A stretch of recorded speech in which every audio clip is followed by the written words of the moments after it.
Olá, amigos, bem-vindos ao canal Tubtécnica. Estamos iniciando um outro projeto que se refere a esse chassi aqui e um outro chassi igual a esse, né?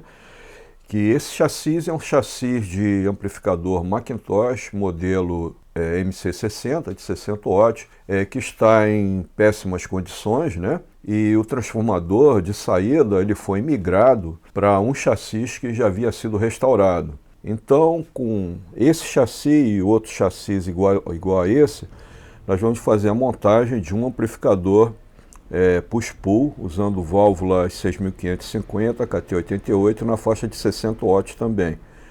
Né? Nós vamos recuperar esse chassi vai ser cromado de novo e outras partes vão receber uma pintura nova. Nós estamos aproveitando esse chassi e também o transformador de força e o choque de filtro. A maioria das outras peças, algumas vão ser reaproveitadas, a maioria das outras peças não vão ser utilizadas.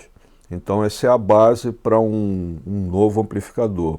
Na verdade, dois novos amplificadores. E outra coisa também que vai ser necessária produzir é a placa de componentes, porque os amplificadores Macintosh, principalmente dessa geração, eles usam uma placa como essa aqui, na qual são colocados todos os componentes.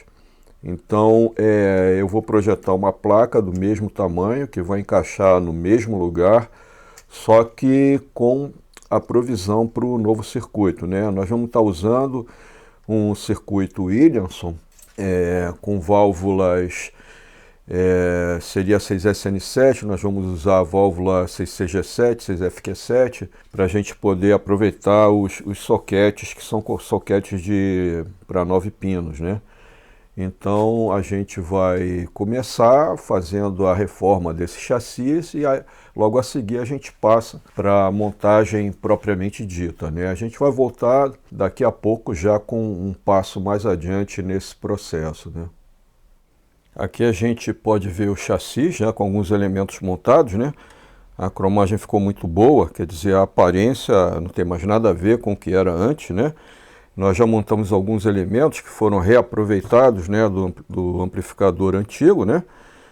Essa aqui são os terminais para a conexão com o alto-falante. Nós temos aqui os dois potenciômetros, um do nível de entrada e o outro para cancelamento de ruído do filamento. Uma tomada de utilidade, né, que pode ser usado ou não, provavelmente não. E esses dois conectores octais, eles não vão ser utilizados. Isso aqui era um conector para você usar uma conexão rápida com um plug octal, no caso, repetindo as impedâncias de saída daqui, mais as impedâncias de 600 ohms, etc., né? E aqui era a saída para o pré-amplificador, né? Como isso vai ser utilizado como amplificador isolado, isso aqui não vai ser utilizado, mas é colocado para, vamos dizer, manter a aparência e não deixar simplesmente um buraco aí, né? Aqui nós temos os dois capacitores de 220 por 500, né? Aqui temos os soquetes, né, das válvulas. Essas são as duas 6FQ7. E aqui nós vamos colocar duas válvulas 0 a 2 para aproveitar esses dois soquetes que ficariam vazios, né? Já que esse circuito só tem duas válvulas pré-amplificadoras, inversora de fase, né? Então vamos ficar duas 0 a 2 aqui. Aqui nós temos as duas retificadoras e aqui as duas válvulas de saída, né? A gente olhando dentro do chassi, a gente já pode ver que foram colocados os dois suportes, né? Os dois porta-fusíveis para os fusíveis dos cátodos das válvulas de saída, né? E aqui no interior, nessa parte aqui, vai ser colocada a placa com os componentes, né? Que foi projetada e feita. Isso aqui é fibra de vidro, né? Então, seguindo o modelo da Macintosh, a placa fica nessa posição aqui, com todos os componentes do circuito de saída, né? De pré-amplificação e do circuito de saída. Então, nas próximas etapas, nós vamos continuar a montagem, né? Com outros componentes, e quando a gente voltar, provavelmente o amplificador já vai estar a ponto da gente poder começar a fazer os testes, né? Bem, aqui nós já podemos ver o primeiro chassi com a montagem pronta, né? Aqui a gente pode ver a placa com os componentes, né?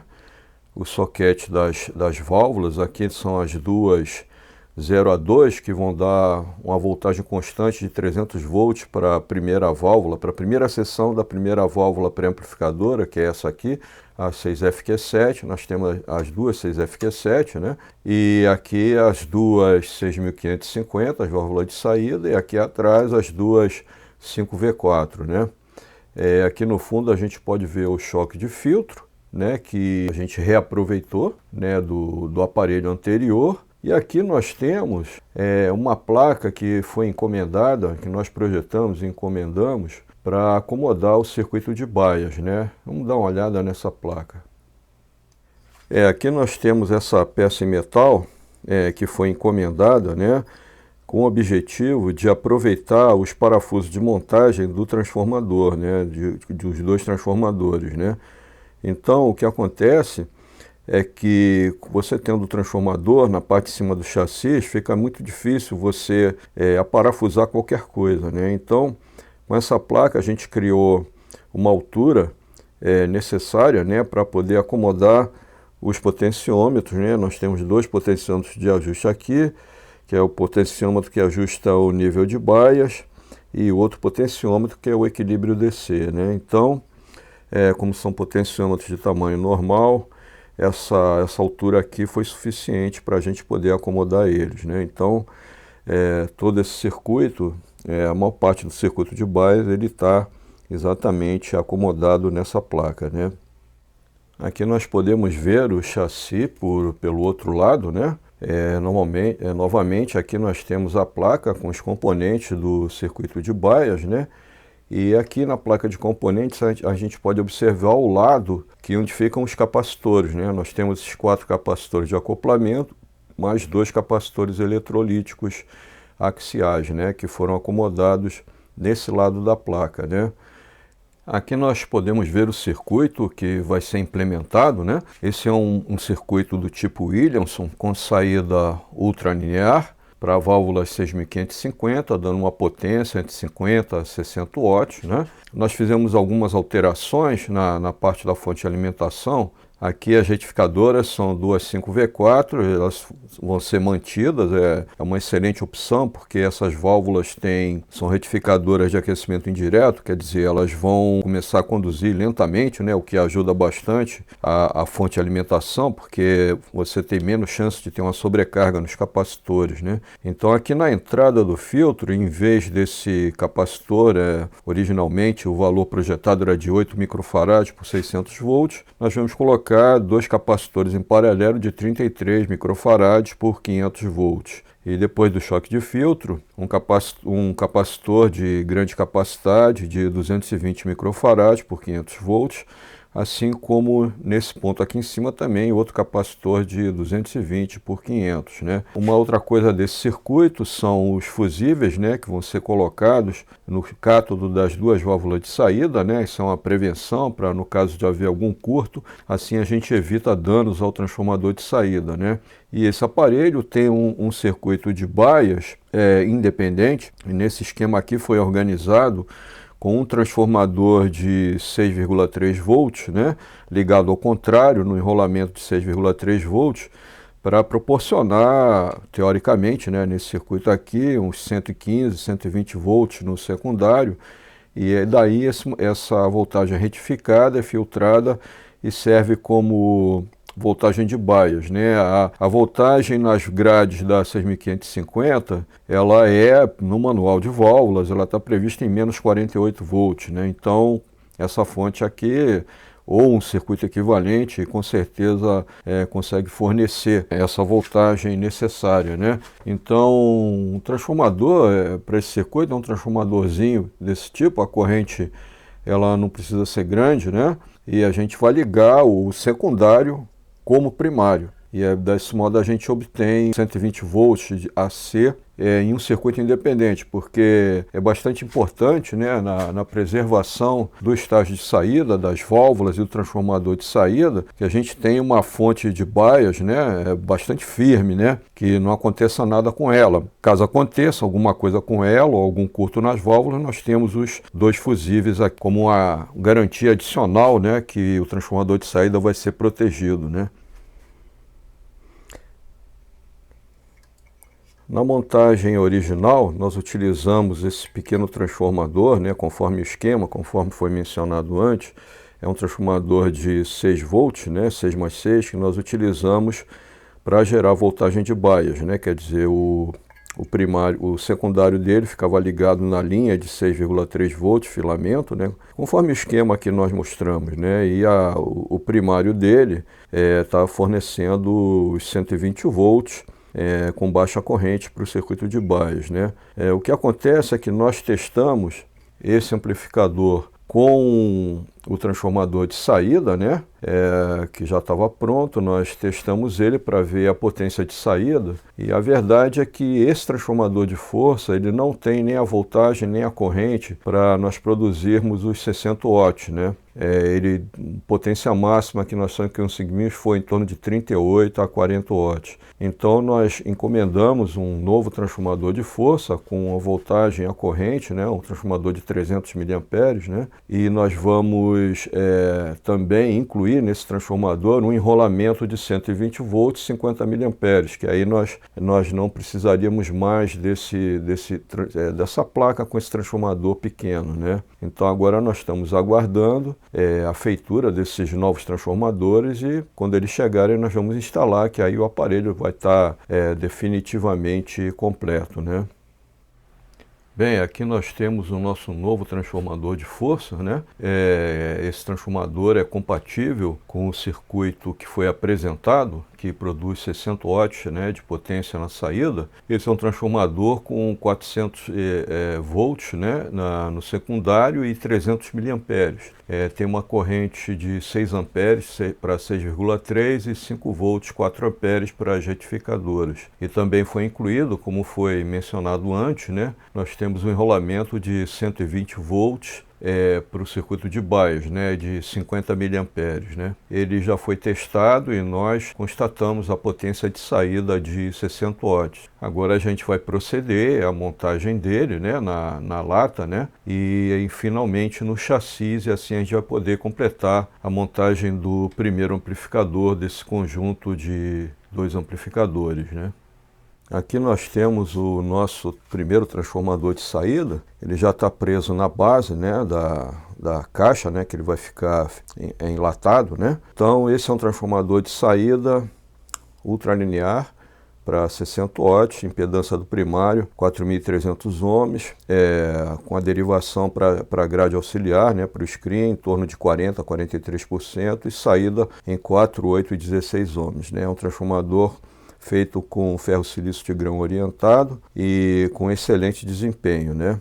Então ele vai ser coberto, né, com essa tampa aqui, e vai ser aparafusado no chassi, né? Bem, meus amigos, esse aqui já é um chassi completo, né? A montagem já foi terminada, né?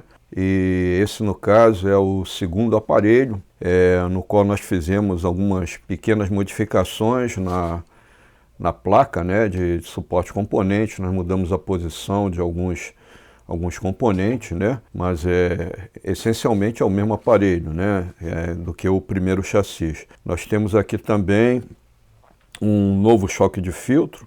Esse é um choque de filtro com a mesma capacidade do velho, né, em torno de 1,8 Em, só que esse é um choque de filtro de 400 miliamperes, né. E outras modificações que nós fizemos nos dois circuitos, nos dois aparelhos, né, a gente vai falar um pouco logo a seguir, né.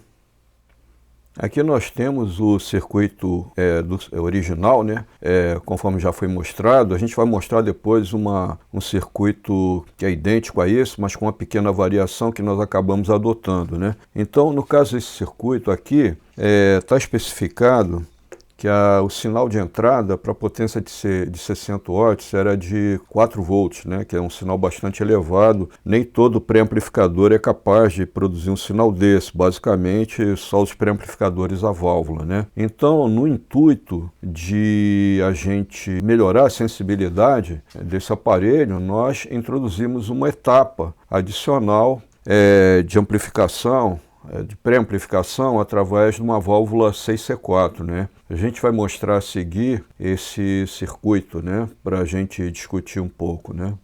Aqui a gente pode ver o circuito adicional de entrada com essa válvula 6C4, né? É um circuito bastante simples, né? E ele fornece um ganho de voltagem de aproximadamente umas 3 ou 4 vezes, aproximadamente, em torno de 4 vezes, né? Então, com isso, nós conseguimos fazer com que a sensibilidade do aparelho ela passasse na verdade era mais de 4 volts, né, porque nós alteramos o feedback negativo, né, então a voltagem para produzir 60 watts ela estava na faixa de 6 volts, então através desse circuito aqui nós conseguimos abaixar a sensibilidade para em torno de 1,6 volts, o que é perfeitamente compatível com qualquer pré-amplificador, né, seja a válvula, seja de estado sólido, né.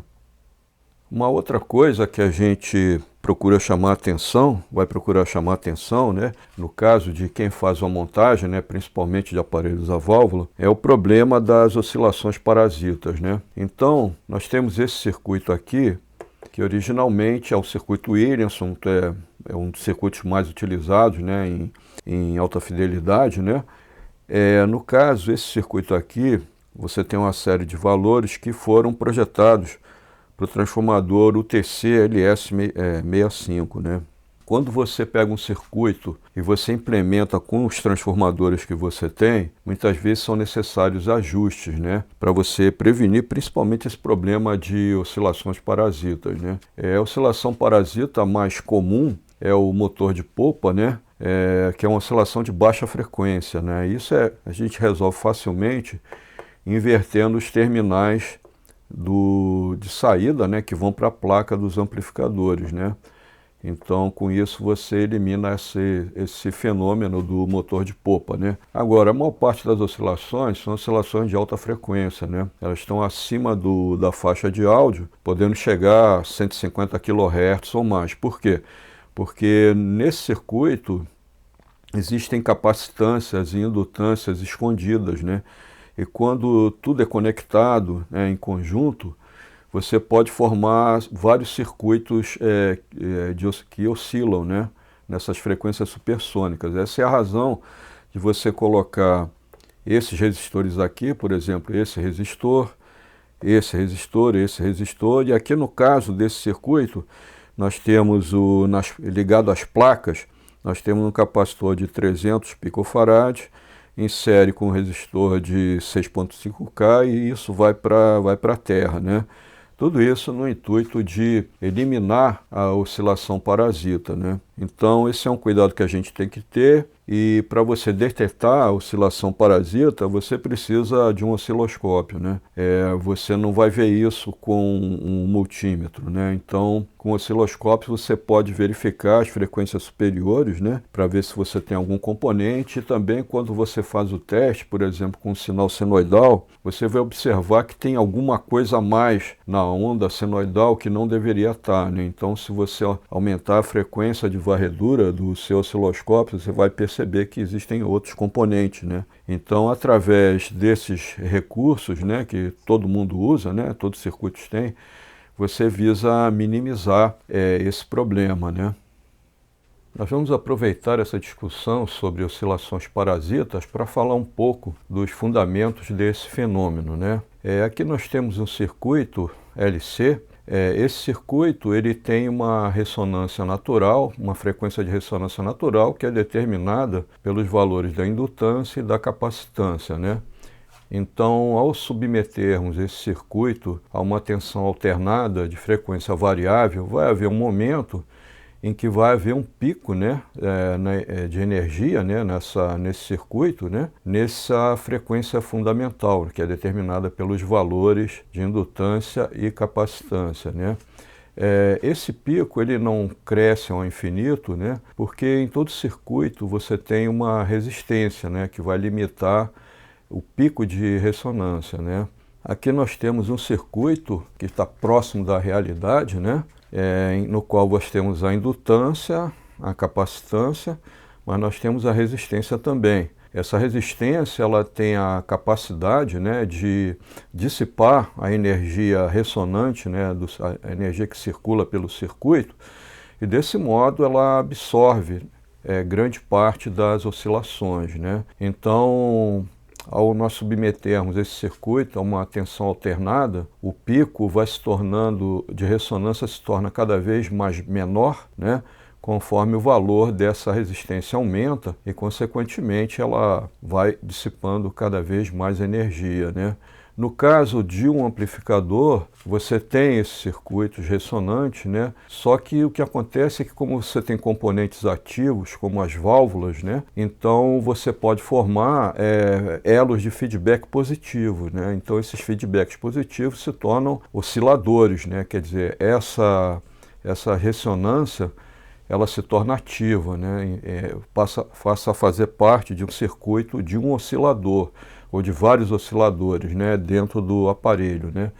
Todo o manual de válvulas ele tem uma especificação a respeito dessa questão das capacitâncias internas de cada válvula, né? Vamos dar uma olhada numa folha de dados de uma válvula que foi utilizada nesse projeto para a gente destacar esse fornecimento, né, desse dado e da importância dele, né?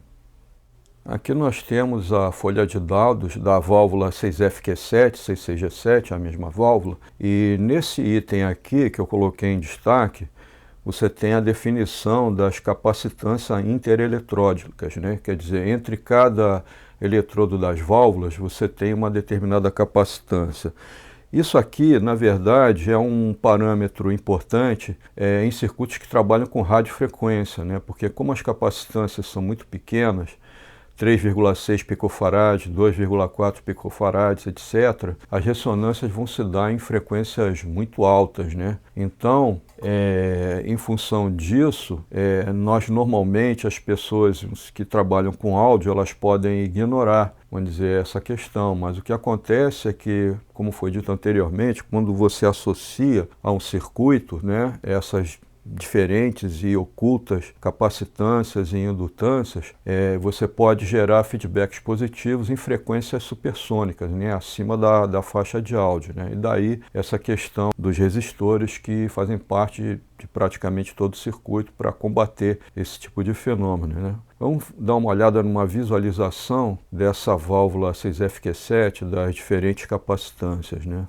Aqui nós temos uma representação mais gráfica das capacitâncias ocultas, né, da válvula 6FQ7, né? Então, entre a placa e a grade, nós teríamos uma capacitância de 3,6 picofarad. Entre a grade e o conjunto do cátodo e dos filamentos, nós teríamos uma capacitância de 2,4 picofarad. Existe um parâmetro também, por exemplo, de capacitância entre a placa da primeira seção e da segunda seção, já que essa é uma válvula dupla, né? São dois triodos, né? Então isso são parâmetros ocultos, né? Que normalmente a gente não presta muita atenção, mas que podem ser significativos nesse caso das ressonâncias parasitas, né?